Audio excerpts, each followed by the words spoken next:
অবশেষে Redmi Note 13 4G তে HyperOS এর আপডেট। ইউজারদের সত্যিই কি এটি মন জয় করতে পারবে? আর নতুন আপডেটে গ্রিন লাইন ইস্যু কি আসতে পারে? আর আপনার জন্য এটি কি সঠিক ইনভেস্টমেন্ট হতে পারে? আসসালামু আলাইকুম, টেকজোন ইনসাইড বিডিতে আপনাদের সবাইকে স্বাগত। আজকে আলোচনা করব Redmi Note 13 4G তে HyperOS এর নতুন আপডেট নিয়ে। এই আপডেট কি ব্যবহারকারীদের জন্য আসলেই কার্যকর হবে? কি কি সুবিধা এবং সীমাবদ্ধতা থাকতে পারে? এবং এই আপডেটের ফলে অ্যামোলেড ডিসপ্লেতে গ্রিন লাইন ইস্যুর মতো প্রবলেম হতে পারে কিনা? সাথে আমরা এটাও জানবো এই ডিভাইসটি আপনার জন্য একটি ভালো ইনভেস্টমেন্ট হতে পারে কিনা। তো চলুন শুরু করা যায়।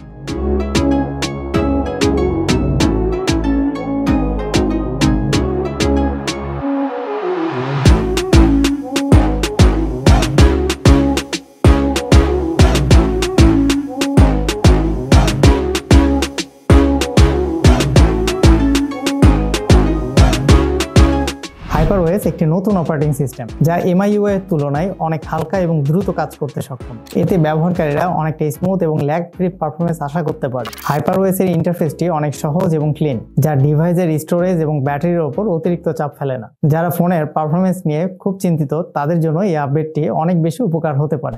যদিও ব্লোটওয়্যার ও অ্যাড ইস্যু নিয়ে আপনারা অনেকেই চিন্তিত, তাদের জন্য HyperOS এর Xiaomi অ্যাড এবং ব্লোটওয়্যার কমানোর দিকে কাজ করছে। তবে কিছু প্রি ইনস্টল অ্যাপস এখনো আছে, যদিও আপনি চাইলে এগুলোকে আনইনস্টল করে দিতে পারবেন। তাই যারা একদমই ক্লিন ইউআই অভিজ্ঞতা চায় তাদের জন্য এটি চিন্তামুক্ত নাও হতে পারে, তবে অনেকটা উন্নত হয়েছে, যা পূর্বের MIUI থেকে অনেক বেশি ভালো পারফরমেন্স দেবে। অনেকেই নতুন আপডেট ইনস্টল করে পারফরমেন্স ল্যাগ ও ব্যাটারি ড্রেন ইস্যুতে পড়ে যায়। তবে HyperOS এর নেক্সট আপডেট আপনার ফোনের ব্যাটারি লাইফ কিছুটা উন্নত করবে, কারণ এই OS কম পাওয়ার ব্যবহার করে। তাছাড়া পারফরমেন্সে কিছুটা বুস্ট পাওয়া যাবে, বিশেষ করে যারা গেমিং করেন বা হেভি অ্যাপ ব্যবহার করেন। যদি ভারী গেম বা অ্যাপ ব্যবহার করেন সেক্ষেত্রে হালকা ল্যাগের দেখা পেতে পারেন। আর যারা সাধারণ ইউজার তাদের জন্য এই আপডেট এক নতুন এবং দারুণ অভিজ্ঞতা প্রদান করবে। এখন আসি সবচেয়ে গুরুত্বপূর্ণ বিষয় অ্যামোলেড ডিসপ্লেতে গ্রিন লাইন ইস্যু নিয়ে। অনেক সময় নতুন OS আপডেটের পর অ্যামোলেড ডিসপ্লেতে গ্রিন লাইন ইস্যু ধরা পড়ে, বিশেষ করে ভারী ব্যবহার এবং স্ক্রিনের অতিরিক্ত উত্তাপের কারণে এই প্রবলেমগুলো বেশি ফেস করে। তবে HyperOS এখনো বেশ নতুন এবং কিছু ডিভাইসে গ্রিন লাইন ইস্যু অলরেডি দেখা দিয়েছে। তাই Xiaomi যদি প্রতিনিয়ত আপডেট দিয়ে এই ইস্যুটা ফিক্স না করে তবে কিছু ব্যবহারকারীরা এই প্রবলেম ফেস করতে পারে। তাই যারা এই নতুন আপডেট ইনস্টল করতে চান তাদের জন্য পরামর্শ থাকবে আপডেট ইনস্টল করার আগে ভালোভাবে রিভিউ দেখে নেওয়া উচিত। HyperOS এর আপডেট পেয়ে Xiaomi অনেক উন্নত হলেও কিছু বাগ বা সমস্যা থাকতেই পারে। তাই যারা ফোনটি নিয়ে দীর্ঘমেয়াদী ব্যবহারের কথা ভাবছেন তাদের জন্য একটু সাবধানে এগোনো উচিত। নতুন আপডেট ইনস্টল করার আগে অন্যান্য ব্যবহারকারীর অভিজ্ঞতা এবং সমস্যাগুলো জেনে নেওয়া উচিত। এখন প্রশ্ন আসে, এই দামে Redmi Note 13 4G কেনাটা সত্যি যুক্তিযুক্ত কিনা? যদি আপনি অফিসিয়াল ভাবে এই ডিভাইসটি কিনতে চান, 22,999 টাকা ও 26,999 টাকায় দুইটা ভেরিয়েন্ট আপনি বাজারে দেখতে পাবেন। 6GB র্যামের সাথে 128GB স্টোরেজ এবং 8GB র্যামের সাথে 256GB স্টোরেজ।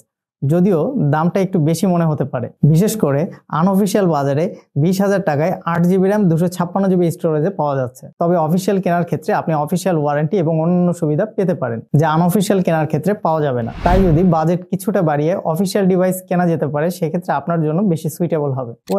সবকিছু বিবেচনা করে Redmi Note 13 4G এই বাজেটে ভালো একটি ইনভেস্টমেন্ট হতে পারে, বিশেষ করে যারা ভালো camera, super AMOLED display, in display fingerprint এবং দীর্ঘস্থায়ী ভালো একটি ব্যাটারি খুঁজছেন তাদের জন্য এটা বেস্ট চয়েস হতেই পারে। ফোনটির পারফরমেন্স, ক্যামেরা এবং ব্যাটারি সেটআপ দেখলে এটি সহজে একটি ব্যালেন্স ডিভাইস বলা যেতেই পারে। তাই যারা নির্ভরযোগ্য এবং ফিচার সমৃদ্ধ একটি ডিভাইস খুঁজছেন তাদের জন্য Redmi Note 13 4G একটি পারফেক্ট চয়েস হতেই পারে। এই ছিল আমাদের Redmi Note 13 4G new update HyperOS এর একটি রিভিউ। আশা করি এই ভিডিওটা দেখে আপনারা সিদ্ধান্ত নিতে পারবেন নতুন আপডেটে আপনার জন্য কতটুকু সুবিধা হবে। আর যারা নতুন নেবেন ভাবছেন তাদের জন্য এটি সঠিক সিদ্ধান্ত কিনা। যদি ভিডিওটি ভালো লেগে থাকে তাহলে অবশ্যই একটি লাইক করুন, চ্যানেলটি সাবস্ক্রাইব করে পাশে থাকুন। দেখা হবে পরবর্তী কোনো একটা ভিডিওতে। সেই পর্যন্ত আল্লাহ হাফেজ।